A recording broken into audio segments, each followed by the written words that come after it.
So आज मी आणि माझ्या गँगने ठरवलं टिकलेश्वरला जायचं. यश आणि राज इतके पुढे गेले की ते पुढचा जाऊन रस्ताच विसरले. सो मी आणि साहिलने ठरवलं आपण दोघं पुढे जायचं. आम्ही पोहोचल्याच्या अर्ध्या तासानंतर यश आणि राजची सवारी तिथे पोहोचली. त्यानंतर आम्ही चढायची सुरुवात केली. मला व्हिडिओ बनवायचा होता म्हणून मी यशला बोललो, उदास होत राहिले तरी त्याला व्हिडिओ सुचलाय. ही गाण्याची उदास होत राहिले ना का पांढऱ्याची तरी त्याला सुचलाय. सो गाईज आता आम्ही टिकलेश्वर मंदिरात चाललोय. सो शेवटी आम्ही मंदिरात पोहोचलो. मंदिरात पोहोचल्यानंतर देवाचं दर्शन घेतलं आणि बघितलं निसर्गाचं खरं सौंदर्य.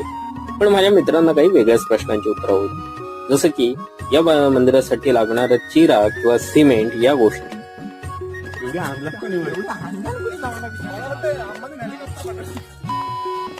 सो थोडं इकडे तिकडे फिरल्यानंतर आणि फोटो काढल्यानंतर आम्ही खाली उतरायची सुरुवात केली. खाली उतरता उतरला यशला बोललो, शेटसाठी 2 शब्द बोल. यश शेटवासाठी 2 शब्द.